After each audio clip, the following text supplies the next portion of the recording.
Fala, rapaziada, Carlos do Universo Botafogo na área, meu primeiro vídeo aí em janeiro de 2026, iniciando então aqui com um feliz ano novo para todos nós, que seja um bom ano para o Botafogo, o que me parece um pouco difícil, pelo menos nesse momento, mas que a gente tenha um ano melhor que 2025, que as coisas se acertem assim, esperamos. Bom, meu vídeo vem no meio de uma turbulência inacreditável que passa o Botafogo. O Botafogo sofreu um transfer ban decorrente da negociação com o Thiago Almada.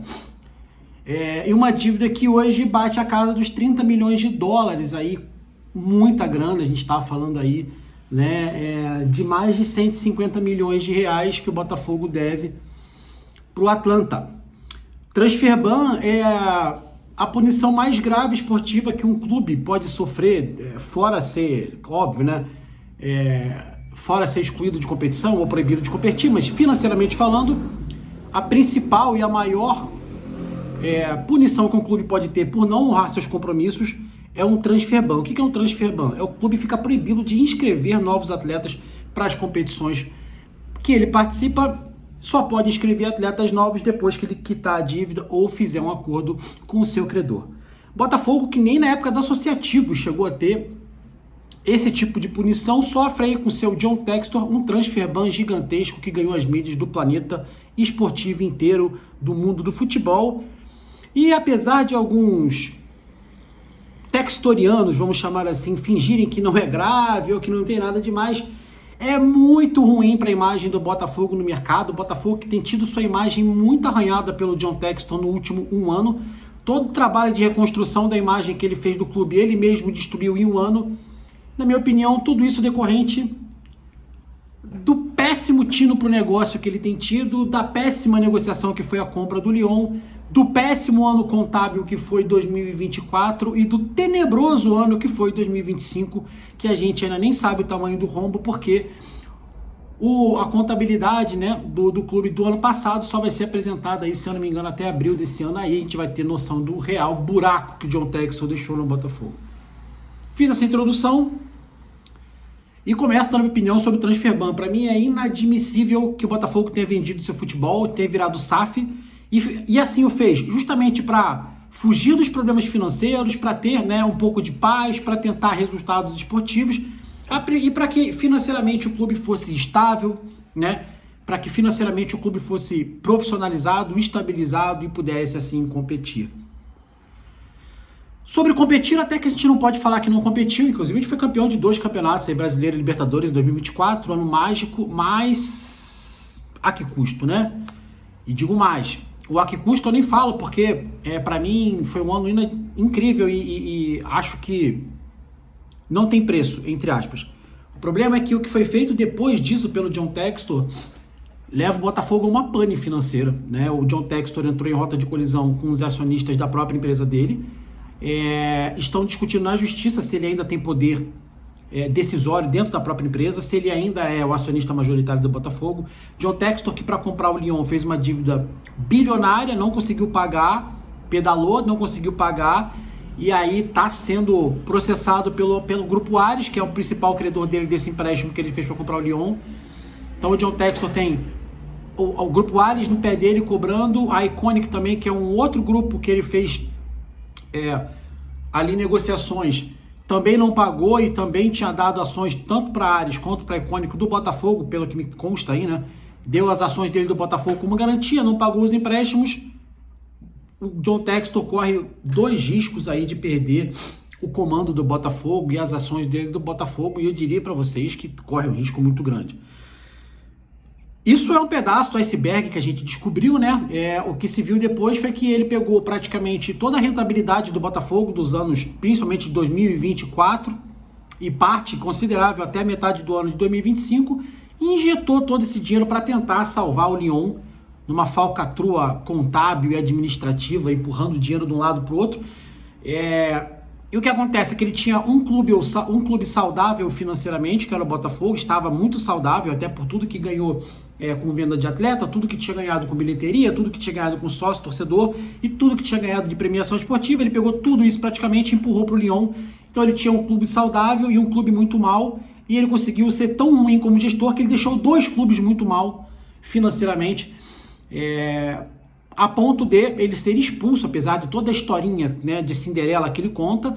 Ele foi chutado da França pelo órgão regulador e pela própria liga e pelo próprio clube e pela própria torcida e pelos próprios sócios minoritários que não querem ver a cor do John Textor na França, apesar de todas as histórias rosa, né, e azulzinha que ele conta, todas as historinhas coloridas que ele gosta de contar fingindo que a realidade é outra. Ele é odiado na França, ele não pode pisar lá, que a torcida do Lyon dele massacra ele, a torcida do Lyon odeia ele. Os atletas já estão dando declarações de que graças a Deus que ele saiu, né? A Michelle Kang, que foi quem assumiu nas entrelinhas também, fala que com o John Textor o clube ia realmente falir. E o órgão regulador deu um ultimato: ou o Textor saía da administração do Lyon, ou o Lyon seria rebaixado porque não tinha conseguido apresentar as garantias financeiras. Se criou também um monte de ilusão por parte do Textor, né? De que isso era perseguição, porque ele vinha querendo modular a liga de outra forma. Tudo mentira. Ele com certeza não apresentou as garantias financeiras, tanto lá quanto aqui. Porque, veja, ele falou, né, que sempre bradou que tinha dinheiro, que tinha crédito, que tinha acionistas, que tinha.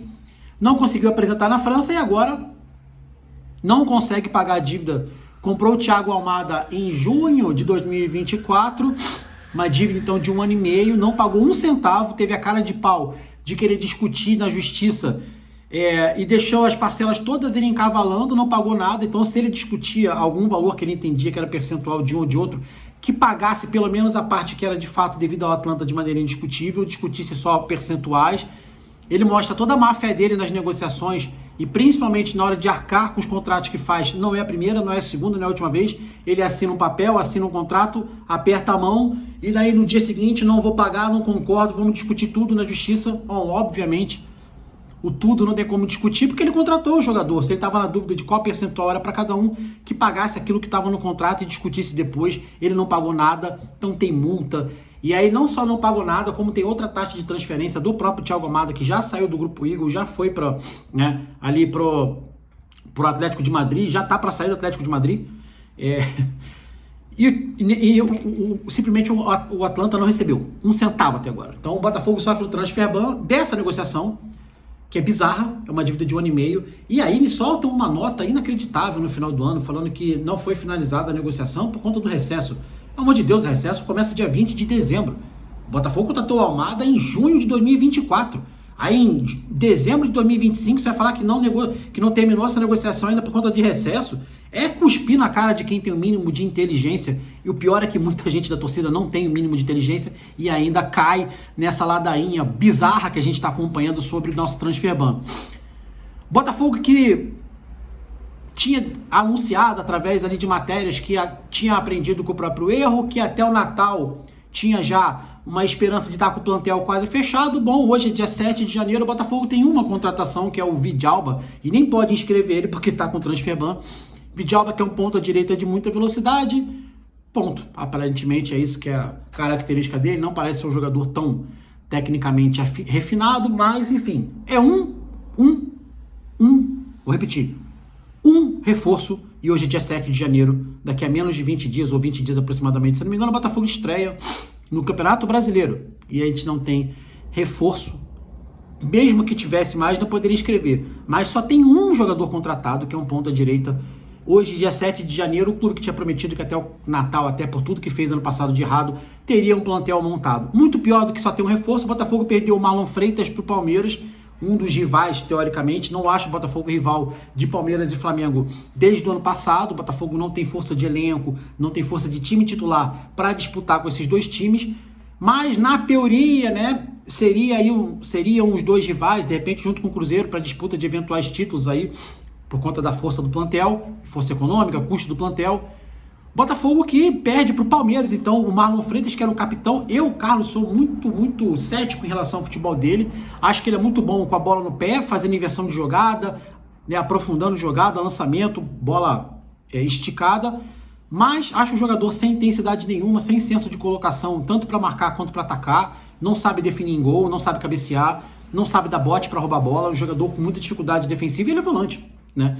É jogador com poucos fundamentos bons para uma posição que você tem que ter tanta valência como é um volante, um lateral, e o volante tem que fazer tudo, tanto volante quanto lateral tem que atacar e marcar, preferencialmente com a qualidade similar nas duas atribuições. O Marlon Freitas só tinha ou duas atribuições, que era o passe e a bola longa, ali com visão de jogo, mas era um jogador lento, não sabe sair de marcação sob pressão, marca muito mal, marca fofo, marca mal, não se posiciona bem, não tem senso de cobertura, não sabe dar bote. Enfim, jogador péssimo defensivamente. Na minha opinião, ele prejudicava o andamento da defesa do Botafogo muitas vezes. Então eu acho que tecnicamente não é uma perda, para ser honesto, mas animicamente, tanto para a linha quanto para a torcida, é um baque muito grande, até porque você não vende para o mercado externo, você vende para o próprio mercado interno, você alimenta o mercado interno. Mas não sou das viúvas que fica aqui, perdemos o Marlon Freitas e agora. Acho que tecnicamente o Danilo é muito mais jogador que ele. O Botafogo pode contratar alguém que venha para suprir o lugar dele. Acho que o Danilo merecia ter mais minutagem e o Marlon Freitas em campo acabava dificultando o jogo do Danilo.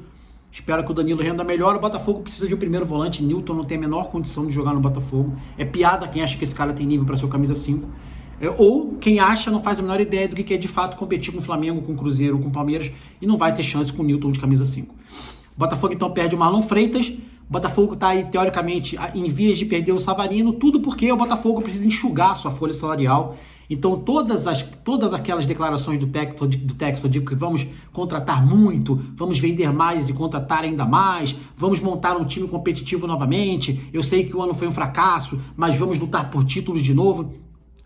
Tudo isso acaba esbarrando nas próprias mentiras que ele não cansa de contar. Ele que já falou em setembro do ano passado que o problema com a Eagle estava resolvido, era mentira, não tinha nada resolvido, pelo contrário, dias depois tinha uma petição da própria Eagle falando mal do Textor, entre aspas, falando que não tinha nada resolvido.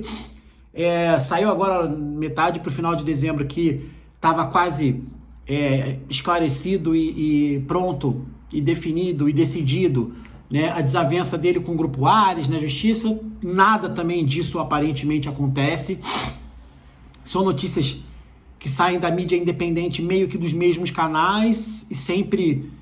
agora as pessoas já pescaram que muitas vezes isso é dito pelo próprio John Textor, a pessoa acaba não indo a fundo para investigar o outro lado, posta como se fosse verdade, e aí, meus amigos, vamos ter que falar a verdade. O Textor gosta de mentir, porque ele já entendeu que no Brasil, ele é tratado, porque o Brasil gosta de ser colonizado, né? Então ele é tratado como o norte-americano salvador da pátria, salvador do clube do mundo, e as pessoas aplaudem tudo que ele faz ou fala, uma parte, né, da torcida. Ele já entendeu isso, então ele vive de bravatas, aí vive de mentiras para agradar essa claque, essa parte da torcida que aplaude quando ele vem comer churrasquinho, tomar uma brama, mas ele não paga as contas do clube que ele fez, ele tira o dinheiro do Botafogo e enfia no Leão, as pessoas fingem demência quanto a isso, e o Botafogo tá aí, no resumo, com 700 milhões de reais em dívida de curto prazo para pagar. E aí, John Textor, que falava que era mais rico que o Barcelona, que tinha porte, que tinha já o dinheiro, que é bilionário, porque falam que eu não sou rico, como pode? O cara não consegue honrar com nada no Botafogo há muito tempo.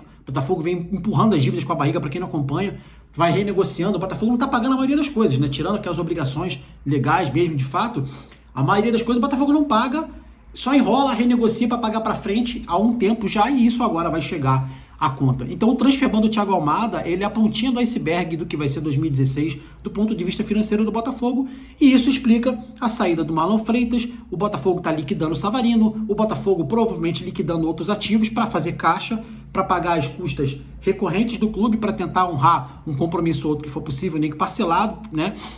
E tentar não morrer afogado na irresponsabilidade financeira que o seu dono comete aí há pelo menos 2 anos. O que acontece, pessoal, é que o Botafogo de 2026, apesar de todas as bravatas, de todas as mentiras do Textor, de que ia montar de novo time super campeão, forte, contem com o time, a gente começa o ano sem conseguir sequer contratar, só conseguindo fechar com um contratado, que é um jogador mediano aparentemente, não vou tecer muito porque também não conheço tanto, mas pelo que eu vi parece ser um jogador rápido, pode agregar, mas não é um cara que vem para, aparentemente, volto a repetir, para fazer a diferença, né? É um cara que chega com status de, olha, esse aqui pode definir a posição e decidir jogos e campeonatos pra gente.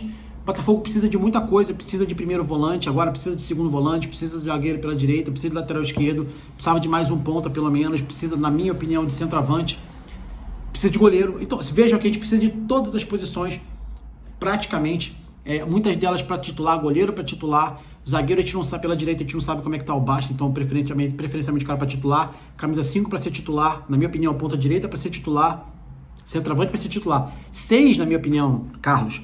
6 posições o Botafogo precisava contratar titulares e quem estava jogando no final do ano passado vira banco.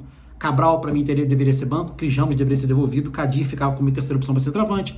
Ponta direita, o Vidalba deveria ser o reserva, que está chegando agora. O Botafogo deveria contratar alguém extra classe para essa posição. E o Arthur ser a terceira opção ou ser vendido para fazer caixa. Na meia, o Savarino, na minha opinião, deveria ser banco do Montoro. Barreira jogando pela esquerda. Danilo é o segundo homem de meio campo, já está lá também. Então Montoro já está, Danilo já está, né? Barreira já está. Primeiro volante precisa ser um titular, goleiro precisa ser um titular. Então assim, é muita posição que precisava do Botafogo pontualmente, entre aspas, se reforçar. E a gente não vê acontecer. 7 de janeiro, tinham prometido elenco fechado quase no Natal. 7 de janeiro a gente não só não contratou, só contratou um jogador, como o Botafogo está com transfer ban.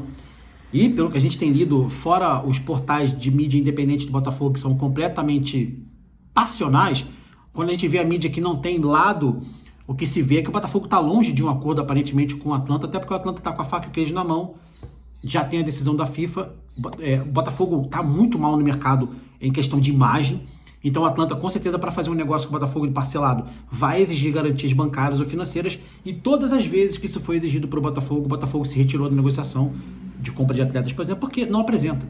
Porque o John Textor trabalha com alavancagem. A alavancagem, muitas vezes, você conta com o ovo que a galinha não colocou ainda. É lá na frente. Eu conto com uma venda do atleta, eu compro por 2, tô contando que eu vou vender ele por 6 depois, e eu faço esses 4 mil aí, eu vou girando e vou adiantando com o banco. E assim vai. O Botafogo trabalhava com alavancagem, estava dando certo até ter que pegar aí quase todos os recursos do clube e empurrar para um clube falido que é o Lyon, e esse dinheiro não vai voltar. Ou se voltar, não vai ser o percentual que a gente prestou. Então o Botafogo vai ter que liquidar muito ativo esse ano, dificilmente vai ter um time de fato competitivo. Quando eu digo dificilmente, é dificilmente mesmo. Esqueci do Santi lá, que pode jogar como meia ou como ponta direita. Então o Villalba, Santi, precisava, na minha opinião, de um titular absoluto. Não vai vir, eu acho, vai acabar revezando ali entre o Santi e o Villalba. O Botafogo então chega para um ano em que a gente esperava algo muito melhor do que 2026 e aparentemente vai ser do mesmo nível ou para baixo. As minhas expectativas estão moduladas muito lá embaixo. Eu sugiro que a torcida também faça isso para ninguém se frustrar como foi no passado. A gente ficou muito frustrado. Eu espero um campeonato brasileiro de meio de tabela com dificuldade. Copas, tudo pode acontecer em Copas, mas eu não vejo o Botafogo chegando muito longe, principalmente dependendo do chaveamento. Mas Copas é onde se tem um pouco mais de chance com um elenco que não seja o melhor do país ou entre os melhores. Então vejam um ano com dificuldade demais do Botafogo brigar de fato por algum título, com dificuldade do Botafogo ter um êxito esportivo e um ano financeiramente em que o Botafogo estará asfixiado. John Textor precisa resolver essa questão societária ou ele vai levar o Botafogo ainda mais para o buraco como está indo financeiramente. É isso, galera. A situação é bem preocupante. Eu estou modulando minhas expectativas muito para baixo já há algum tempo. Antes dessas notícias de fim de ano eu estava até um pouco esperançoso, mas depois veio o transfer ban, nenhum reforço, a gente começando a entender o Botafogo rifando suas principais peças. Modulem para baixo as expectativas, não teremos provavelmente um Botafogo forte como 2024 no ano de 2026. Acho que vai ser um ano de pagamento de contas pelo buraco que foi deixado, e é isso que vai sobrar, tentar disputar uma Copa ou outra, no seja o que Deus quiser. Beleza, galera? Um abraço, a gente se fala.